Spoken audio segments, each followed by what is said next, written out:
já ser mestres pelo tempo, ainda necessitais de que vos tornem a ensinar quais sejam os primeiros rudimentos das palavras de Deus. Eu vos feito tais que necessitam de leite, não de sólido mantimento. Porque qualquer que ainda se alimenta de leite, não experimentado na palavra da justiça, porque é menino, mas o mantimento sólido é para os perfeitos, os quais, em razão de costume, têm exercitado para o discernimento tanto do bem quanto do mal. No domingo passado, nós abordamos sobre a questão sobre Jesus, o ministério dele como sacerdote. Nós mostramos que ele é maior do que a ordem de Arão e ensinamos que o sacerdócio do Senhor Jesus foi dado pelo Senhor Deus por juramento. E no decorrer desse capítulo 5, o próprio autor ele vai fazer uma exortação a esses hebreus, a esses judeus cristãos que haviam saído do judaísmo para o cristianismo, dá uma advertência sobre a regressão espiritual, o que estava acontecendo com eles. Por mais que eles tivessem aceitado Cristo Jesus na vida deles, eles precisavam crescer no conhecimento da palavra. E isso não estava acontecendo, eles estavam regredindo. O que estava acontecendo?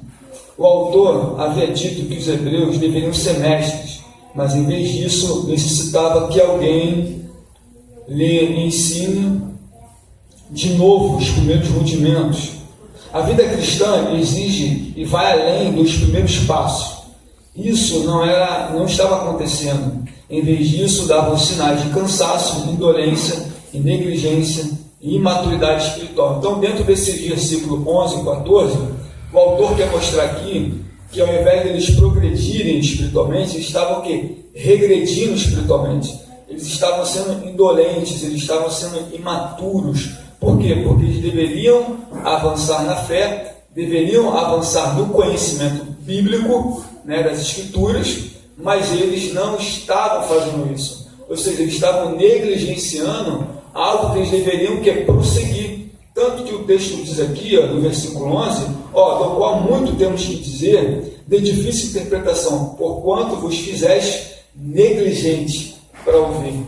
Então, alguns pontos aqui que o autor está mostrando, que é difícil de interpretar, mas eles por si só estavam sendo negligentes para ouvir esses ensinamentos.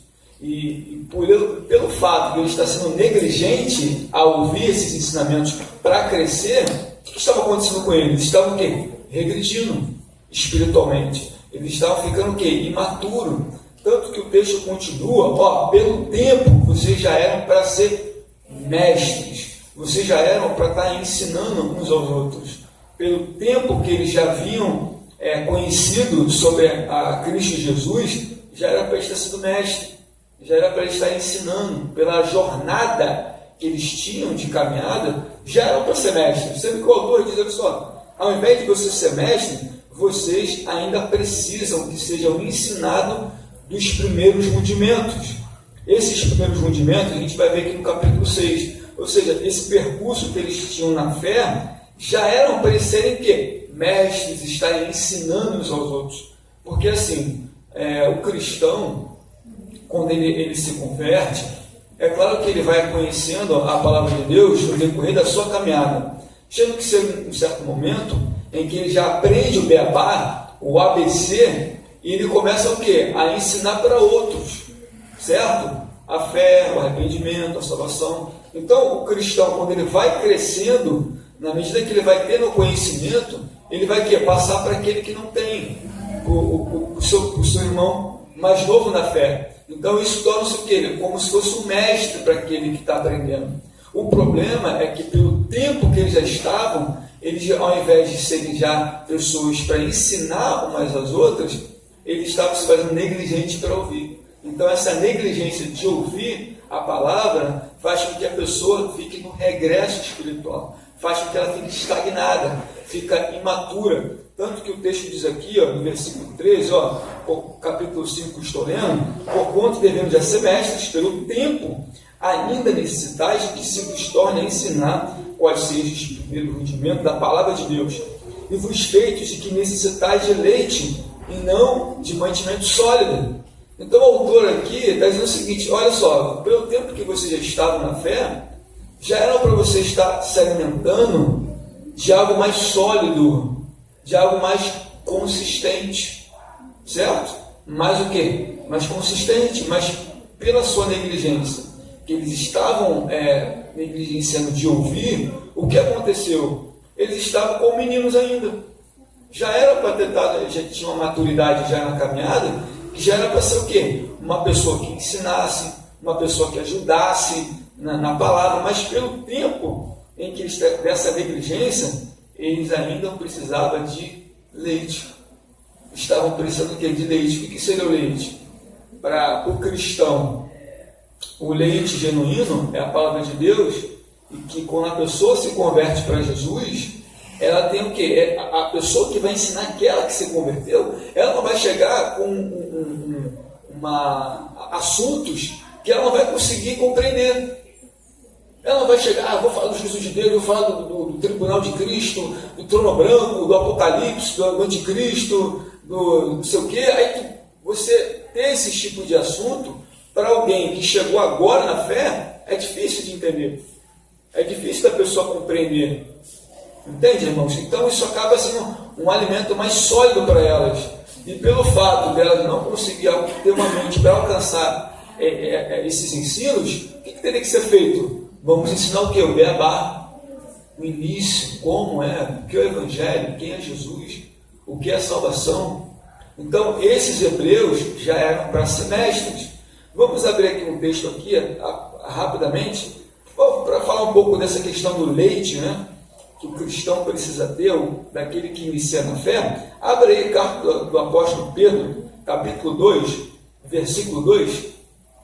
Carta do apóstolo Pedro, capítulo 2, versículo 2. É a sua primeira carta. Então a gente está aqui abordando o capítulo 5, versículo 11 a 14, sobre o regresso espiritual desses hebreus. Tá bom? Abra aí, carta do apóstolo Pedro, capítulo 1, versículo 2. Quem achou, por favor, pode ler. Capítulo 1. Capítulo 2, versículo 2. Primeira carta. Pode ler? Pode. Baixo da igreja. Eleito segundo a presença. 1, 2, né? Ou é 2? Não, capítulo 2, versículo 2, isso. Ah, tá.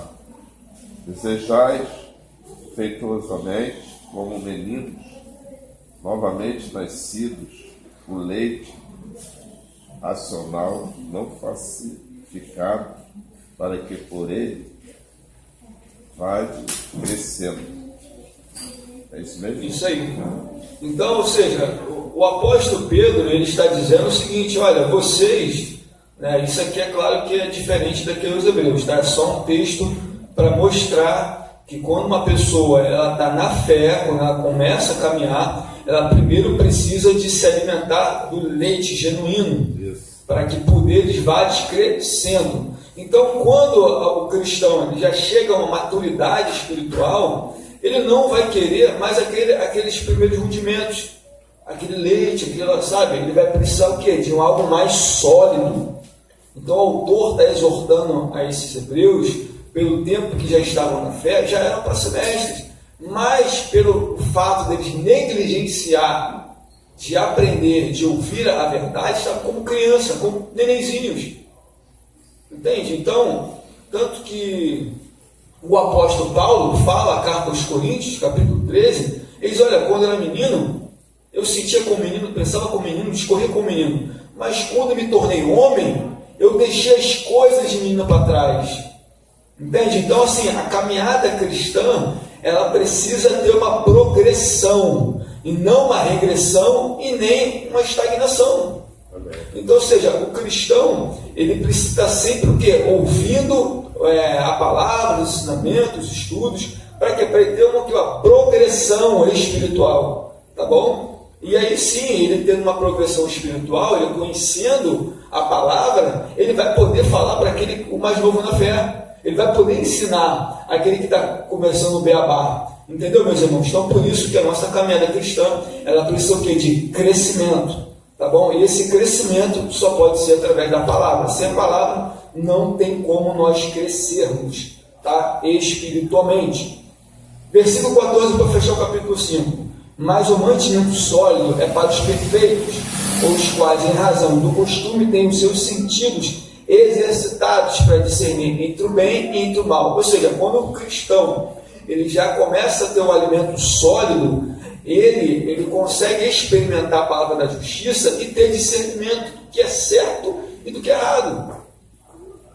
Uma pessoa que está caminhando na fé, começou agora no Evangelho, ela talvez não vai ter alguns discernimentos de como agir na palavra, de o que fazer, o procedimento. Então ela vai ter algumas dificuldades, porque ele é um bebê na fé, é um menino na fé. Mas aquele que já está maduro, aquele que já está consolidado na palavra, ele vai ter os seus sentidos discernidos pelas circunstâncias ou por alguma situação entre o bem e o mal, do que fazer o certo e o errado. Então a luz da palavra mostra para essas pessoas já maduras na fé, que elas vão ter discernimento. Eu tenho que ir por esse caminho, eu tenho que aplicar dessa forma, eu tenho que agir desse jeito, porque a palavra me mostra assim. Tá bom, meus irmãos?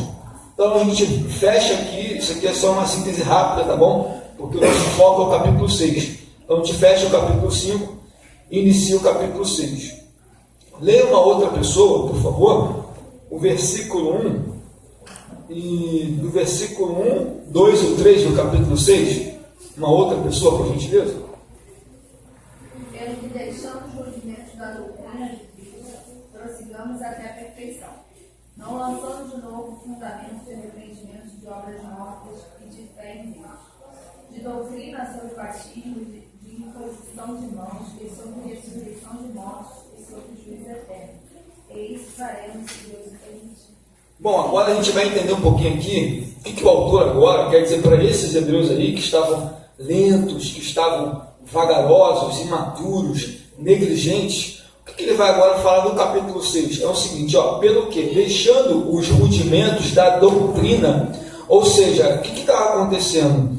Não é que o autor queria que ele deixasse de lado o beabá do Evangelho. Qual seria o beabá, o ABC, para aqueles que estão iniciando na fé? O próprio texto mostra obras de arrependimento, fé em Deus, batismo, imposição de mãos. A gente vai falar um pouquinho sobre esses textos. Mas esses primeiros rudimentos é apenas os primeiros passos na fé. Esse é o primeiro passo na fé que uma pessoa tem quando ela conhece o caminho do Evangelho. Mas o autor não quer ignorar isso. Ele não quer assim, excluir esses primeiros rudimentos, esses primeiros passos. Ele queria que os hebreus deixassem de lado esse ABC do Evangelho e começassem a progredir. Entendeu, meus irmãos? Então, ou seja, pelo que deixando os rudimentos da doutrina de Cristo. Isso aqui, esses rudimentos, não é que ele está falando, olha só, vocês têm que largar esse. Não é largar os ensinamentos ou deixar de lado. É apenas, ou seja, você aprendeu, vocês estão consolidados, vocês já conhecem, agora é necessário que vocês avancem.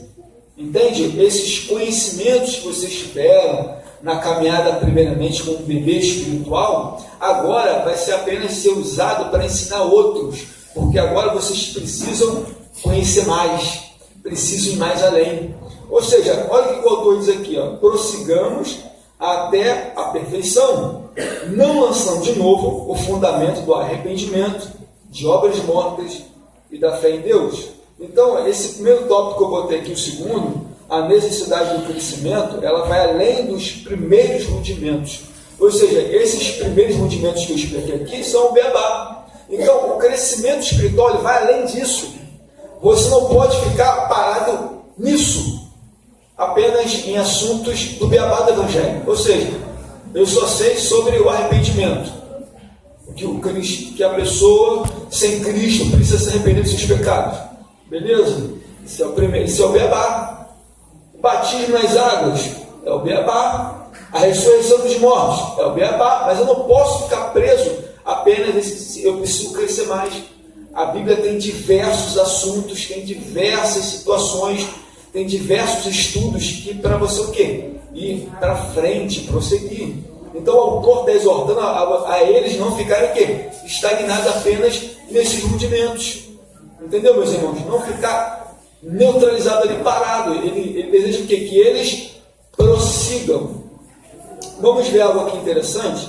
Diz assim, observamos que vamos deixar os princípios básicos do cristianismo. Não era para deixar, devido ao tempo da sua caminhada, que deveria ser mestre, mas sim progredir para a maturidade e perfeição. Ou seja, eles precisavam prosseguir para essa maturidade, para serem perfeitos. Ou seja, a caminhada cristã, ela é o quê? Ela é dia após dia, você vai se aperfeiçoando até você chegar ao estado de varão perfeito. Abra aí Carta aos Efésios, capítulo 5, capítulo 4. Vou ter que confundir aqui, mas é Carta aos Efésios, capítulo 4, versículo 12. Carta aos Efésios, capítulo 4, versículo de número 12. Efésios 4, 12. Isso. Querendo o aperfeiçoamento dos santos para a obra do ministério, para a edificação do corpo de Cristo. Amém? Então, ou seja, mas o versículo antes diz o seguinte, que Deus colocou os ministérios ali, como o apóstolo Paulo fala, que visando o aperfeiçoamento dos santos. Por que a igreja de Jesus, ela precisa de ministérios? Por que precisa de pastor? Por que precisa de mestres? Por que precisa de evangelista? Por que precisa de profetas? Para quê? Visando para a igreja o aperfeiçoamento. Esses ministérios que tem dentro do corpo de Cristo é para aperfeiçoar os santos, ou seja, a igreja. Então, esses ministérios aqui, de Efésios capítulo 4, que Deus escolhe algumas pessoas para colocarem no ministério, para o quê? Para ajudar os santos, os crentes em Cristo Jesus, a se aperfeiçoar na palavra. Então, esses ministérios na igreja é necessário e foi o próprio Deus que colocou. Tá bom? Então, a gente vai ver aqui sobre esses rudimentos elementares de Cristo Jesus. O que seriam esses rudimentos? Esses princípios do beabá. Abra agora Evangelho de Marcos, capítulo 1. Vamos ver sobre obras mortas. Evangelho de Marcos.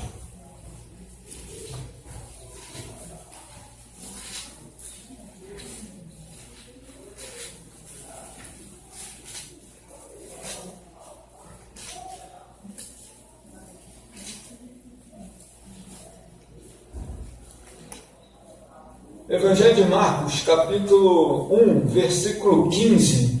Quem achou, por favor, leia rapidamente, por gentileza. Dizendo, o tempo está cumprido e o reino de Deus está próximo. Arrependei-vos e crede no Evangelho. Então, um dos primeiros rudimentos do Evangelho é o que? O arrependimento. Quando um pecador ouve a mensagem do Evangelho, da salvação, quando ele é confrontado, quando ele é convencido pelo Espírito Santo, o que ele faz? Ele reconhece os pecados e se arrepende. Então, essas obras mortas, esse arrependimento, é um dos primeiros rudimentos do passo da fé. Qual seria o primeiro passo? O arrependimento.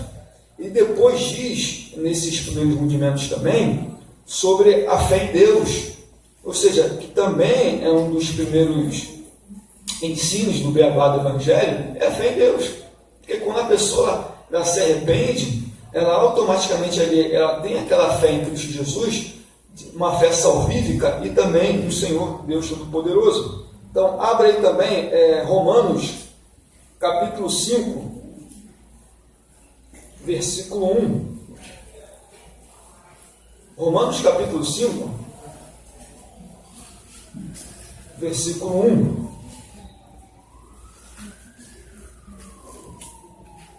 Sendo, pois, justificados fé, temos paz com Deus, por nosso Senhor Jesus Cristo. Ou seja, um dos rudimentos também do cristianismo é o quê? É a justificação. Ou seja, o Senhor Deus nos justifica diante de Cristo quando a gente aceita o sacrifício de Jesus. Quando nós aceitamos, né, e os hebreus também daquela época, quando aceitou o sacrifício de Jesus na cruz do Calvário, eles receberam o que? A justificação. Deus estava justificando diante daquele pecador ao seu Filho Jesus. Olha, os pecadores estão perdoados. Agora não considera como um réu, mas sim absorvido da sua culpa. Entende? Ele está justificando pela pessoa em Cristo Jesus. Então, outro rudimento é esse. Prosseguindo mais à frente aqui, no próprio capítulo 6, no versículo 2, olha o que diz aqui, ó, e da doutrina dos batismos. Então, outro elemento da fé cristã também é o batismo nas águas, como a gente costuma muito ver aqui no batistério, ou você teve a oportunidade de ver alguém se batizando nas águas. Esse também é outro rudimento da fé em Cristo Jesus, é um dos princípios também, que é necessário. Então, abre aí Marcos, Evangelho de Marcos, mais uma vez. Vamos voltar lá no Evangelho de Marcos, no capítulo 1.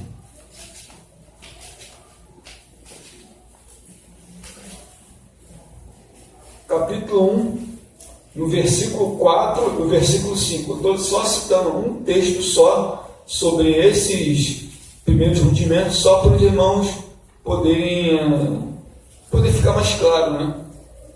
Evangelho de Marcos, capítulo 1, versículo 4 e versículo 5. Apareceu João Batista no deserto, pregando o batismo para arrependimento, para a remissão dos pecados. Saíam a percorrer toda a província de Judéia e todos os habitantes de Jerusalém, confessando seus pecados, eram batizados por ele no Rio Jordão. Olha o outro rudimento de Cristo Jesus. Olha o segundo. Qual é o segundo aqui? Não, falamos do primeiro, sobre arrependimento, falamos sobre fé em Deus, falamos sobre o batismo que é nas águas. O que o primo de Jesus fazia? Ele batizava as pessoas no Rio Jordão, como sabemos, o batismo por arrependimento de pecados. Tanto que as pessoas, antes de se batizarem, elas confessavam as suas atitudes, os seus erros, de forma pública. Ali diante de João batizava ela nas águas, confessando os seus pecados. Então, esse é outro elemento, outro rudimento de Cristo, que é o beabá que todo cristão que já está uma maturidade espiritual já deveria saber disso. Então, esses pontos já era para pessoas que já estão muitos anos na igreja, já ter um domínio. Para quê? Para ensinar aquele que está começando na fé. Mas isso não estava acontecendo, estava acontecendo ao contrário. Pelo tempo que eles já tinham na caminhada, eles estavam regredindo, estavam estagnados. Então o autor está dizendo aqui, olha, esses rudimentos, não é que vocês têm que esquecer, mas vocês têm que deixar de lado e o que? Ir para frente, prosseguir. É isso que ele está mostrando aqui para aqueles irmãos. Continuando, a doutrina do batismo, imposição de mãos. Uma coisa que acontecia muito também naquela época era o que? Era a imposição de mãos para uma ordenação, para colocar alguém, algum ofício para um exercício na igreja. Por exemplo, em Atos dos Apóstolos, quando há uma separação do diaconato, o que eles fazem? Eles oram e botam o que? A imposição de mãos. Impôs as mãos, oraram, e assim aquelas pessoas puderam servir a Deus. Então, outro também elemento, outro rudimento é o que? A imposição de mãos, que é o que acontece muito também no nosso meio. Continuando aqui, ressurreição dos mortos. Outro ponto também que o cristão tem que entender é sobre a ressurreição dos mortos, que isso vai acontecer. É um assunto que também é um assunto básico, é um beabá do Evangelho, e que ele tem que saber. O que seria a ressurreição dos mortos? Porque haverá duas ressurreições, irmãos. O tribunal de Cristo, onde todos os crentes vão comparecer ao tribunal de Cristo, ou seja, o tribunal Bema, tribunal de recompensas, onde os cristãos vão se deparar com o Senhor Jesus, e lá eles vão ser julgados e também vão ser o quê? Receber sua recompensa das suas obras. E outra ressurreição que acontecerá com os ímpios, com os incrédulos, com quem não rejeitou a salvação. Esses que vão ressuscitar, né, e vão comparecer ao trono branco, mas vão ressuscitar para a condenação e não para a salvação. Então, a questão da ressurreição dos mortos é um assunto também básico que eles deveriam saber e todo cristão também tem que saber. Um texto rapidamente aqui sobre a ressurreição de mortos. Abre Atos dos Apóstolos. Atos dos Apóstolos, capítulo 4, versículo 33. Atos dos Apóstolos, capítulo 4.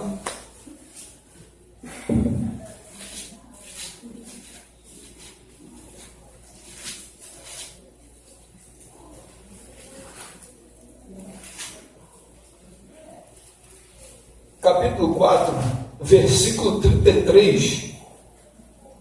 Com grande poder, os apóstolos davam testemunho da ressurreição do Senhor Jesus. Em todos eles havia abundância de graça. Olha a mensagem que eles pregavam. Os apóstolos davam com grande poder testemunho da ressurreição do Senhor Jesus. Em todos eles havia abundante graça. Então, assim, mais um texto para testificar sobre a questão de ressurreição de mortos, que também a mensagem do Evangelho, que os apóstolos davam testemunho, era a ressurreição de Cristo, porque eles foram testemunhar ocular dessa ressurreição, eles estiveram com Jesus. Então a mensagem dos apóstolos era também baseada na ressurreição dos mortos, e que Cristo foi o primeiro a ressuscitar dentre os mortos. Ou seja, já na Bíblia houve algumas ressurreições, mas as pessoas morreram. E Jesus não, ele morreu e ressuscitou e está vivo até hoje. Ele é o único. Não existe mais ninguém na face da terra que morreu e ressuscitou. Certo? Há alguns casos da Bíblia, pessoas morreram, ressuscitaram, mas depois morreram. Mas Jesus é o único. Tá bom, meus irmãos? Vamos prosseguir aqui? Vamos prosseguir agora no capítulo 4, versículo 4 agora, de Hebreus. Agora vamos falar sobre a apostasia. Bom, mostramos aqui que esses cristãos precisavam prosseguir, mas a condição deles espirituais era de negligentes, indolentes, estavam parados. O autor exorta eles para que eles deixassem esse beabá e prosseguissem no Evangelho, continuassem a crescer. Sendo que tem um problema aqui. Qual é o problema?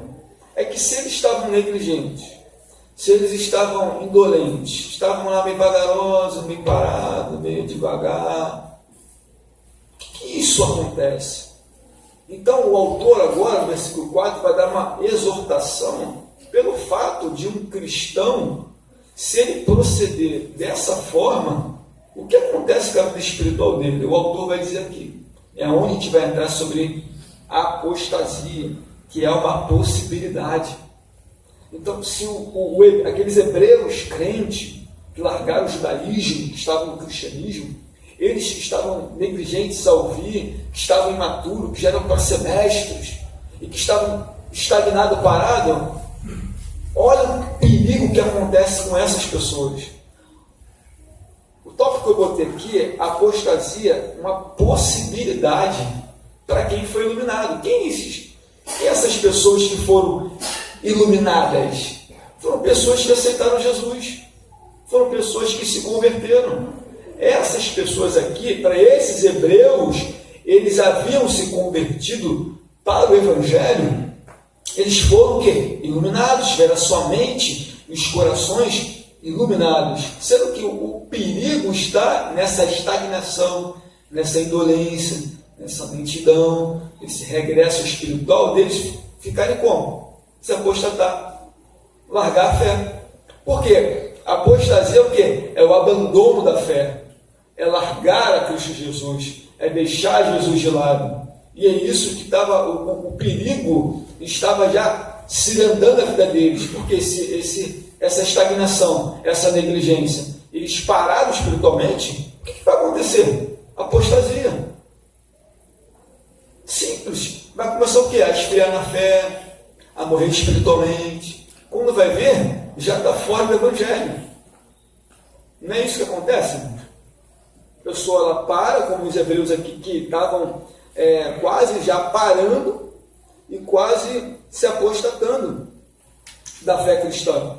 Então vamos analisar o texto aqui, a partir do versículo 4, diz assim, porque é impossível que os, uma vez foram iluminados. Quem é esses que foram iluminados? Os que haviam aceitado a Jesus.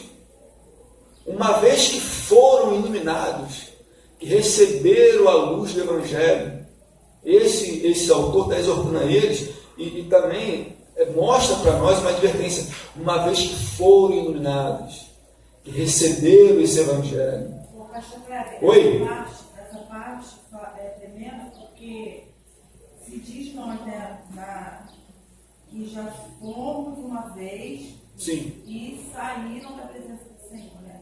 Eles já foram uma vez. Isso aí, exatamente. É aqueles que estão fora da presença do Senhor. É isso aí. Já foram. É isso aí. Não estão mais. E é um perigo muito grande, porque, e até um texto difícil de se explicar, porque diz que eles, uma vez foram iluminados, diz que é impossível. Então, é até um texto difícil de explicar, porque diz que é impossível depois que forem iluminados. Vamos ver só um texto aqui sobre essa iluminação. Abra aí Efésios, carta aos Efésios, capítulo 1, versículo 17, versículo 18.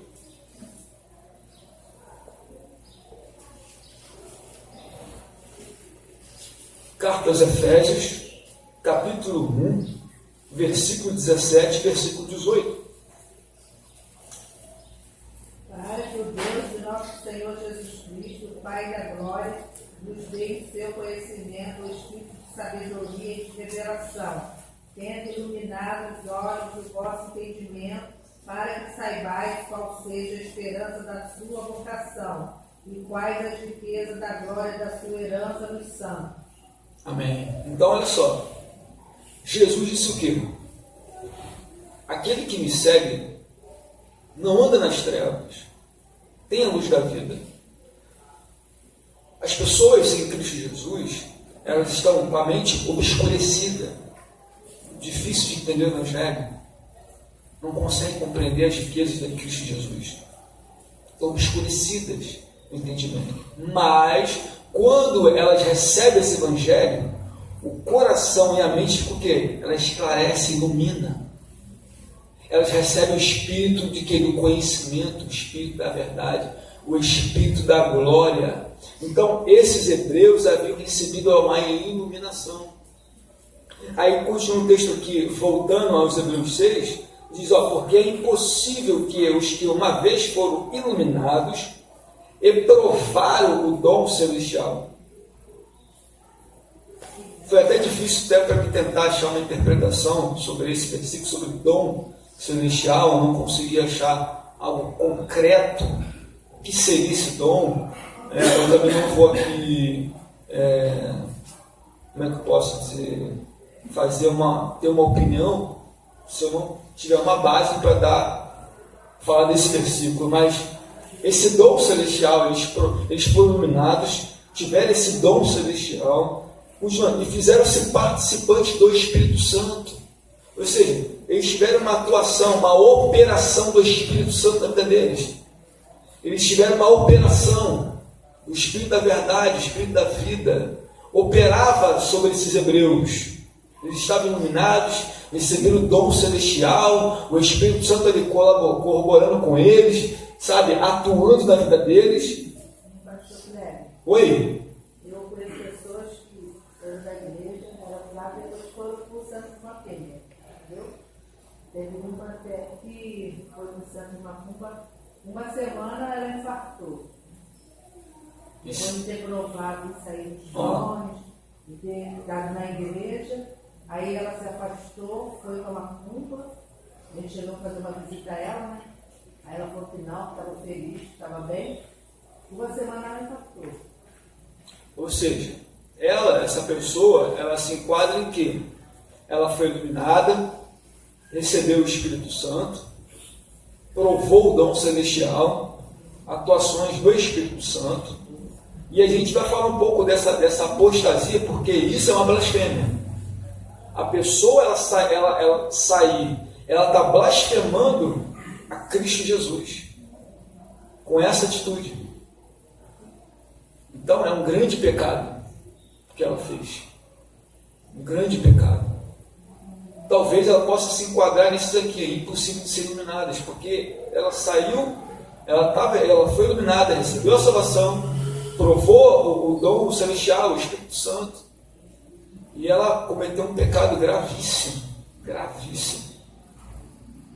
Uma coisa, eu vou explicar aqui, é a pessoa se apostatar da fé, abandonar o Evangelho. Você vê um monte, tem um monte aí. Você não precisa nem falar porque vocês conhecem. E eu vou explicar aqui. Outra coisa é fazer uma atitude dessa. Outra coisa é a pessoa seguir uma outra religião e que acaba até trazendo um grande pecado para a vida dela e contra Jesus. E para ela ser restaurada, fica praticamente quase impossível. Pode falar aqui. Mas, eu acho que essa situação, quando as pessoas estão dentro da casa de Deus, por exemplo, vou dar um exemplo da minha vida, até mesmo da nossa vida, eu, a Ângela, a gente já fizemos parte dessa situação, e desde quando nós nos convertemos, a gente não se afastava dos caminhos do Senhor. Então, o Senhor, ele fica tão grato a ti, ele deposita em você uma confiança tão grande, né, que ele deposita, eu acho que para cada pessoa tem uma unção diferencial. Porque tem pessoas que ele tem que depositar um poder maior, porque senão a pessoa acaba se afastando, a pessoa não permanece. Mas tem pessoas que é tão ingrata a Deus que esquece o que Deus fez e volta ao vômito, como está escrito na palavra. A gente vai falar sobre isso aí. Isso daí é triste, né? Quando tu vê isso, porque é até tentar resgatar. Eu já tive muita essa oportunidade de caso de pessoas que largou o Evangelho e voltou ao vômito, né? Como se diz, a praticar coisas imundas. Porque aquilo ali é imundo, coisas horríveis. Mas existe uma coisa, pastor, que essas pessoas, eu acho, meu ver, não foi preparada para permanecer. Existem lugares que não preparam, que nem você falou. A gente começa no leitinho, aí vai no leitinho, depois vem a papinha, vem da papinha, assim vai crescendo. Isso aí. Tem pessoas que não são preparadas desse jeito, acaba o quê? Se desviando. Entendeu? Eu me coloco assim, é triste de ver essas coisas. Sim, claro. E nós, como homens e mulheres, né, que estamos dentro da igreja, nós temos obrigação de tentar trazer essas pessoas, não criticar, mas trazer eles de volta para Cristo. Exatamente. Agora, não sei se Deus vai aprovar, né? É isso. Porque uma atitude dessa é muito perigosa. É muito perigosa. É muito perigosa. É claro que, assim, pode falar. O que você está explicando seria a base da explicação, que é muito difícil desviar, retornar. Então, esse é um dos pontos difíceis de se explicar. Porque o que acontece? Por que é difícil? Porque a gente vê casos de pessoas da fé, porque uma coisa é uma pessoa da fé, ela caiu com algum pecado, ela se arrepende e continua. Outra coisa é uma pessoa da fé, ela se afastar, né? E eu não posso falar assim, poxa, essa pessoa que provou o dom celestial foi iluminada, a operação do Espírito Santo e tal, e depois ela está afastada e falar, e é impossível agora ela ser salva. Não posso falar isso. Entende? Porque tem casos também, que você deve conhecer, de pessoas que se afastaram do Evangelho, sei lá, 10, 15, 20 anos, e depois elas retornaram pela graça de Deus. Então eu não posso cravar que é impossível para elas, mas alguns casos, como esse é muito perigoso, é muito difícil. Pastor Cléber, Pode falar. Eu fui nascida e criada no Espiritismo. Conheci Jesus aqui nessa igreja. Fui batizada aqui nessa igreja pelas águas do Cristo Novo. Meu pai veio a falecer, eu fiquei 20 anos afastada da presença do Senhor. Conheci o meu esposo, que é espírita. Mas não, eu ia com o espiritismo com ele, com eles mesmo, não crendo. Né? Sim. E ao decorrer do tempo que eu estava com ele, 12 anos, o Senhor me restaurou de novo. E hoje eu estou aqui, firme na presença do Senhor. Por isso. Esse é um exemplo. Então, aí, tá vendo? Então, por isso que eu não posso chegar e falar assim, olha, aqueles que estão afastados, é impossível que eles voltem. Então, não posso falar isso. Mas tem alguns casos que, infelizmente, como o da irmã Isabel falou, que, infelizmente, tomou-se... Eu não sei qual o motivo, né? Sim. Eu fui criada no Evangelho. Sim. Só que eu não sei o motivo, também aconteceu com meu pai. Sim. Meu pai largou o Evangelho e foi para Santo Macumba. Entendeu? Aí ali, né, a vida foi destruída, a família foi destruída, né? E quando minha mãe morreu, depois de muitos anos, eu estava com 14 anos, minha mãe veio a óbito, aí no cemitério, no enterro da minha mãe, meu pai voltou para Jesus. Aceitou Jesus, aí voltou para Jesus. Aí largou, né? E começou uma nova vida com Jesus, abriu uma igreja. Meu irmão era pastor, que fez o sepultamento da minha mãe. Meu irmão era pastor. Aí juntou com meu irmão, aí abriu essa igreja, né? E foi ali, Deus foi abençoando, até que ele partiu do Senhor. Então, agora tem também um caso interessante que a gente tem que notar o seguinte, por exemplo, se a pessoa, por exemplo, do seu pai, se ela aceitou Jesus, mas ela não conhecia quase nada do Evangelho, não conhecia quase nada, rasa. E Deus, pela misericórdia ainda, trouxe de volta. Mas aquele que, por exemplo, já tem 20 anos de crente, que saiu, por exemplo, de uma religião dessa, ficou 20 anos no Evangelho, conheceu o poder de Deus, viu milagre, prodígio e tal, e ela volta para ele. Então, você entende que às vezes o juízo pode ser maior do que aquele que estava no racinho, que não conhecia nada do Evangelho. E Deus, pela graça, trouxe de volta. E aquele que tem 20 anos no Evangelho, já conhece o Gênesis Apocalipse, e faz isso é uma blasfêmia terrível. Teve um pastor daqui que fez isso.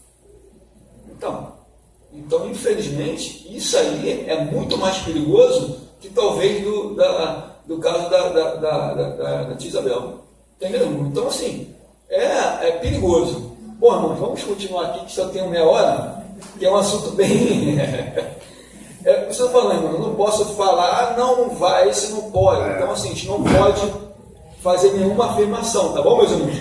Vamos proceder aqui, olha só. Então, esses hebreus, né, ou esses cristãos também dessa era aqui, do passado, que provou o dom, foram participantes, foram iluminados. Olha o versículo 5, e provaram a boa palavra de Deus, provaram, sentiram, provaram, sabe, contato, receberam, assim como lá em Samaria, quando o diácono Felipe, ele pregou o evangelho em Samaria, diz que os apóstolos foram lá para saber do que estava, daquela glória, né, daquela conversão dos samaritanos. O que aconteceu? Eles receberam a palavra de Deus. Então esse grupo, eles receberam a palavra de Deus, as virtudes do século vindouro. Ou seja, então você perceba que esses hebreus aqui experimentaram coisas extraordinárias. Mas o versículo 6 é onde eu quero entrar. O que pode ocasionar essa queda? O que pode ocasionar esse afastamento? Olha o versículo 6 aí da carta aos Hebreus. Lê alguém, por gentileza, capítulo 6, versículo 6. Olha o que diz aí. E recaíram, sejam outra vez renovados para arrependimento, pois assim quanto a eles, de novo crucificam o Filho de Deus e o expõem ao vitupério. Ou seja, o vitupério seria ofensa, seria insulto, afronta. Ou seja, esses que no original aqui se recaíram, significa, deixa eu ver aqui, caíram da graça. Caíram.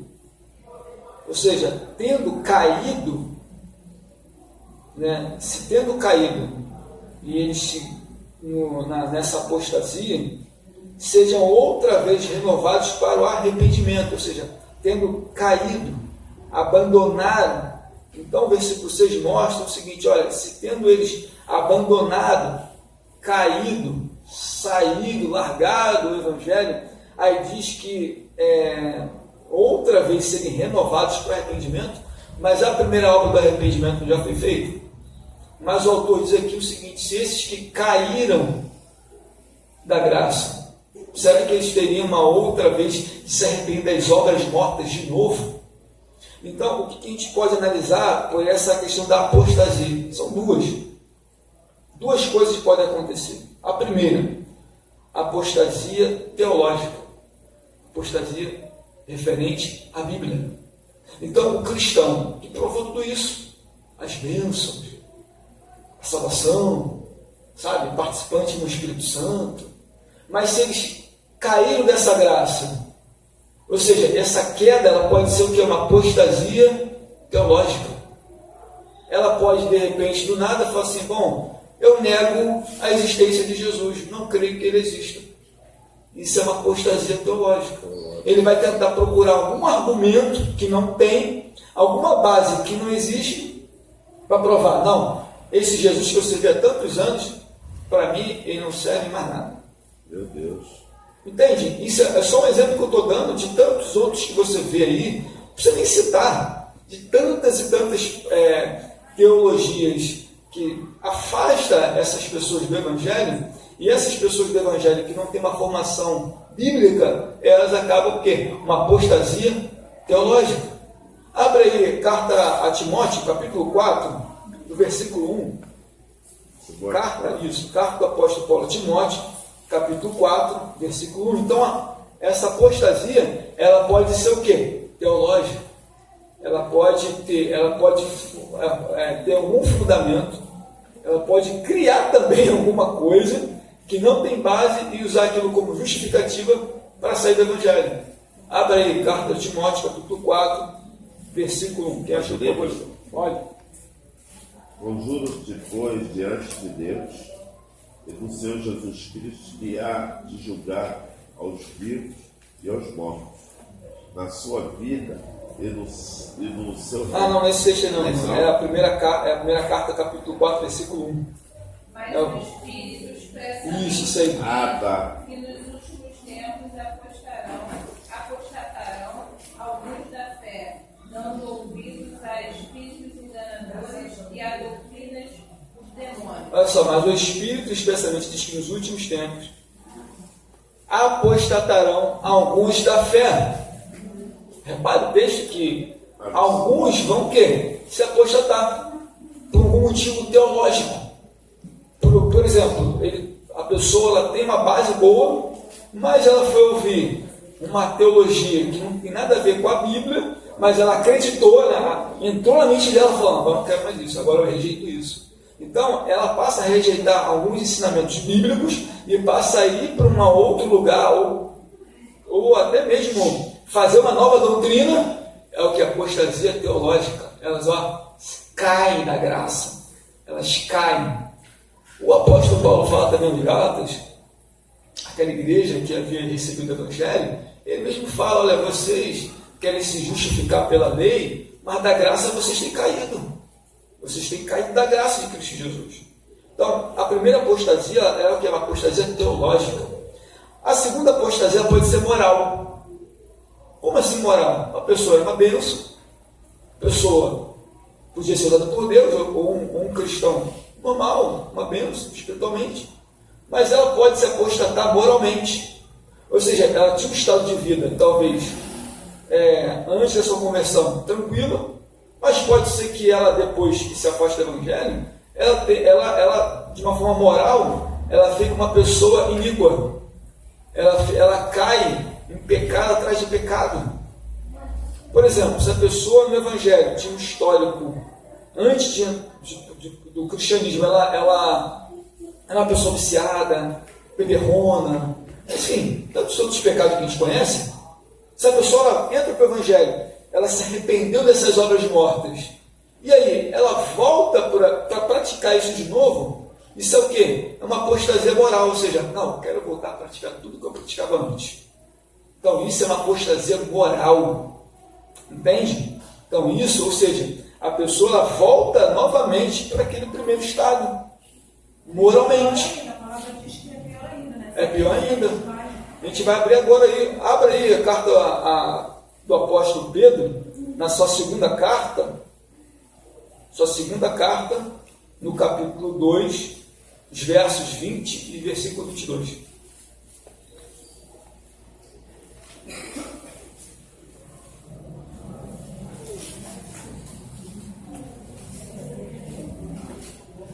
Segunda carta do apóstolo Pedro, capítulo 2, versos 20 e 22.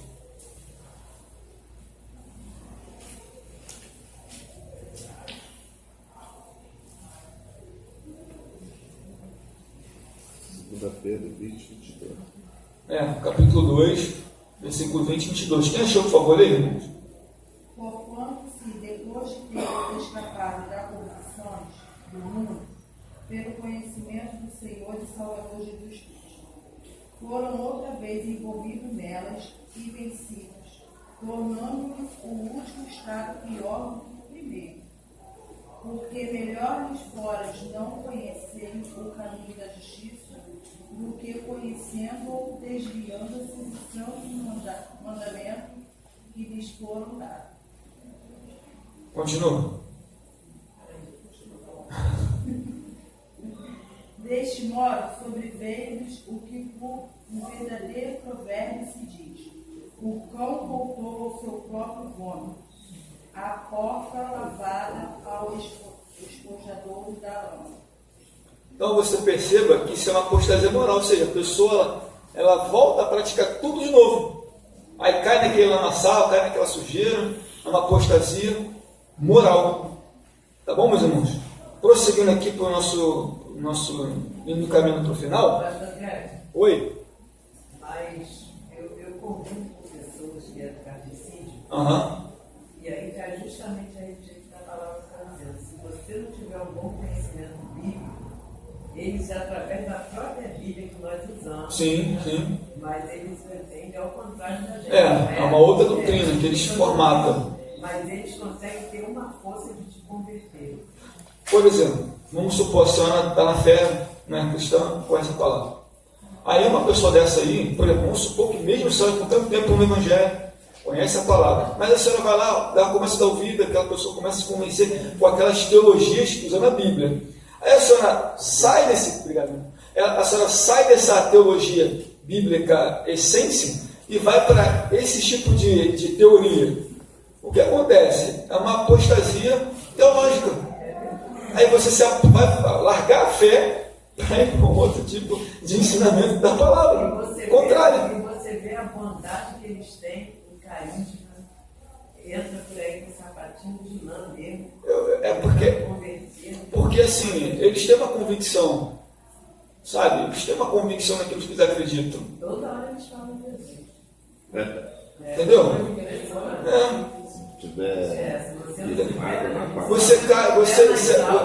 Você vai o quê? Uma apostasia teológica. Você pode cair, pode falar. Também temos que tomar cuidado, porque a apostasia não começa de um dia para o outro.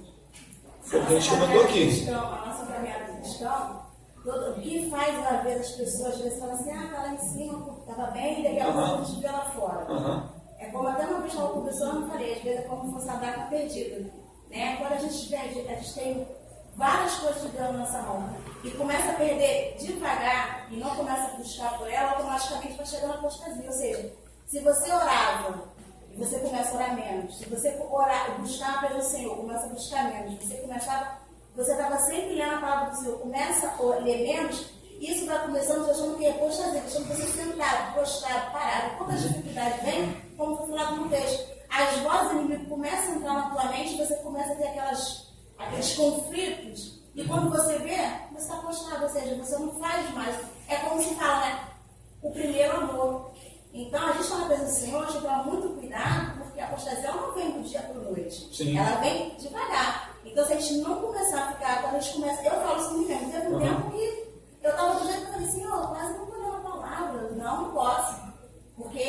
dia após outra. Se eu ficar parada de ler a palavra, hoje eu estou cansada, tá, tudo bem. Amanhã também estou cansada, daqui a pouco você fica num distanciamento tão grande, daqui a pouco você perde interesse de ler, de buscar a presença do Senhor, de ir na casa do Pai. Sim. E aí começa a vir o conflito, porque o que você está alimentando mais? O que mais alimenta, o que mais acontece? É o espírito da carne. E começa o conflito pessoal. Então, a gente tem uma cuidado, nós chamamos pelo Senhor ainda, pela graça e misericórdia, a gente não entrar nesse estágio. Porque automaticamente, quando a gente começa nesse estágio, onde vai parar? Lá fora. É isso aí. E um outro ponto também interessante que a gente está vendo na carta, essa estagnação espiritual dá pelo simples fato de não progredir. Se você não progredir nas escrituras sagradas, você vai se estagnar mesmo. Se você não sair do beabá do evangelho, você vai estar sempre ali, naquele bebazinho ali. E se você não avançar, você vai continuar parado. E esse parado vai fazer você o quê? Se aposentar da fé. Então é um perigo muito grande. Tá bom, meus irmãos? Vamos prosseguir aqui, porque a gente já tem alguns pontos para falar para fechar essa aula. Vamos aqui analisar o versículo 7.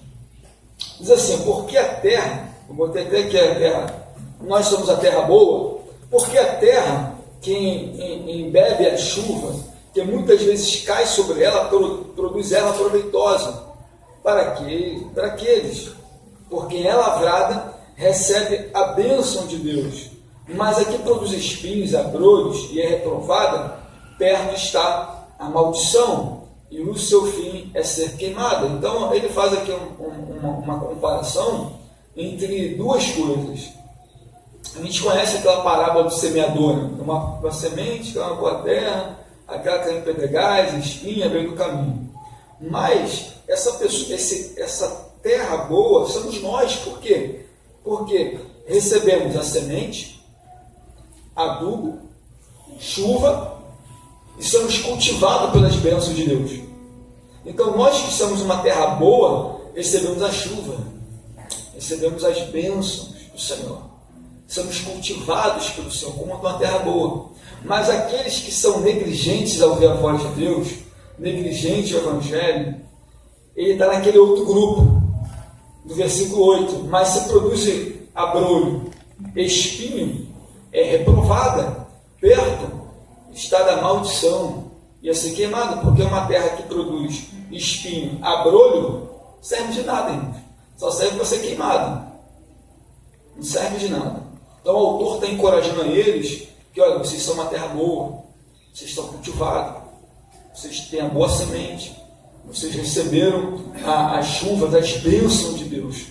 Tá bom, meus irmãos? Prosseguindo aqui. Vamos aqui para o versículo 10. O serviço cristão é a justiça de Deus.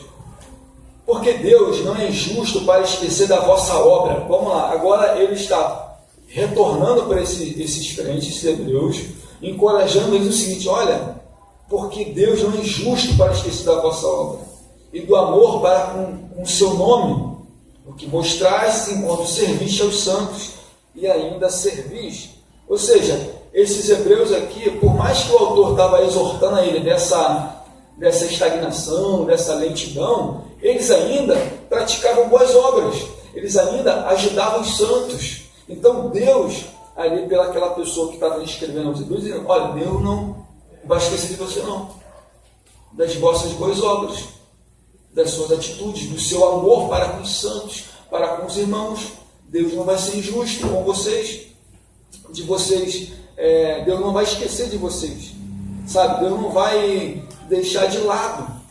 Mas outro ponto aqui também, desse serviço cristão, no versículo 11, assim: mas desejamos que cada um de vós mostre o mesmo cuidado até o fim, para que complete a certeza da esperança. Essa esperança futura é a salvação, é aquilo que nós esperamos e aguardamos em Deus.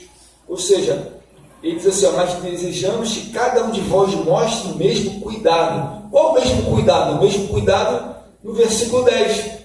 Os santos, o empenho, o serviço. Então o autor está mostrando o seguinte: que eles deveriam continuar nessa dedicação, nesse empenho, nesse serviço, nesse amor pela obra de Deus. Mesmo com essa exortação, ele continua dizendo: olha, vocês têm que continuar, continue assim, nesse amor, nessa demonstração de serviço para com os outros, porque Deus não é injusto para esquecer de vocês. Abra a primeira carta do apóstolo Paulo aos Coríntios, capítulo 15, versículo 58. Deixa eu ver se é isso mesmo. Isso mesmo, versículo 58. Estamos encaminhando a nossa aula para o final. Isso.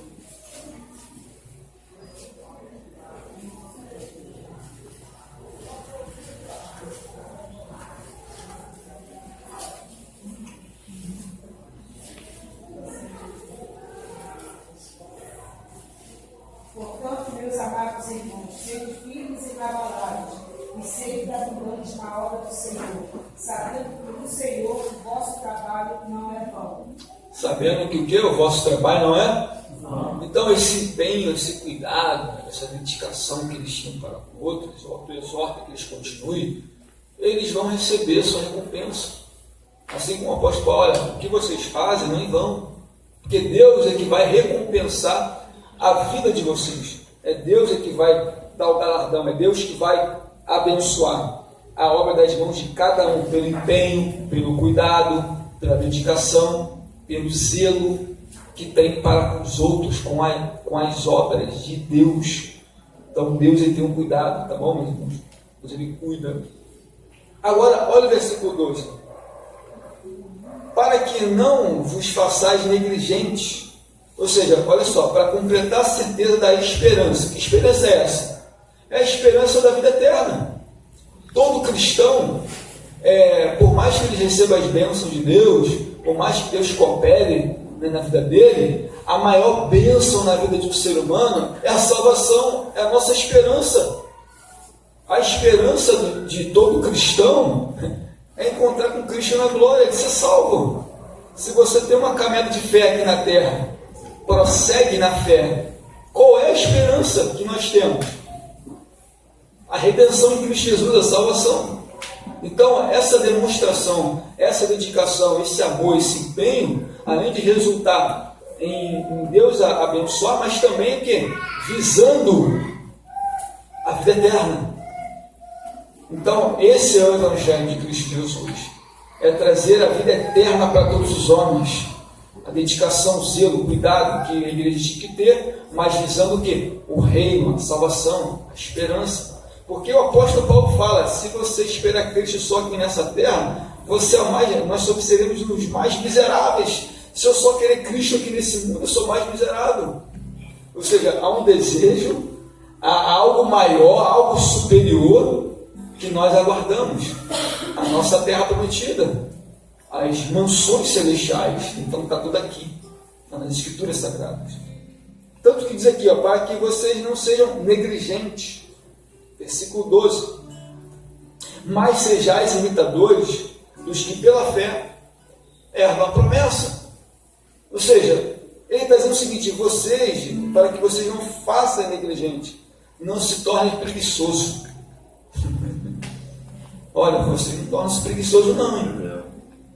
Continuam.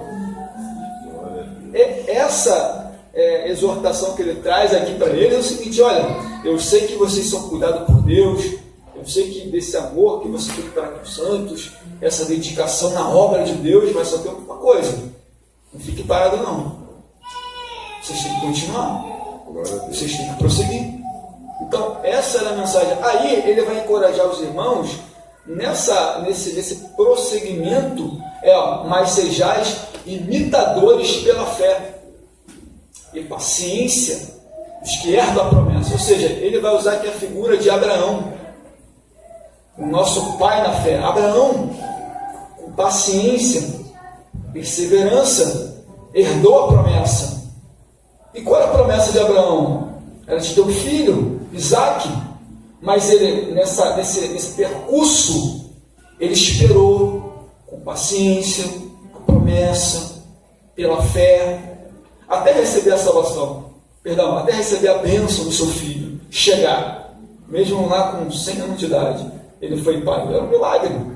Mas assim como eles deveriam, o autor, ele mostra na Bíblia, olha só, assim como nosso pai na fé, ele teve a paciência, ele esperou a promessa, aguardando pela fé, assim vocês também deveriam fazer a mesma coisa com a promessa da salvação. Porque todos nós aqui na terra estamos de passagem. Estamos aqui de passagem nessa terra. Ninguém vive para sempre.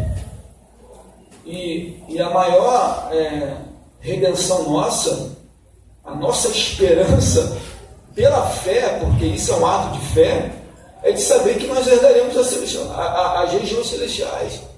É de saber que nós temos a salvação em Cristo Jesus. Essa é a maior promessa, essa é a maior esperança de todo aquele que está em Cristo Jesus. E só Ele que pode dar essa bênção, essa salvação. Só Ele, mais ninguém.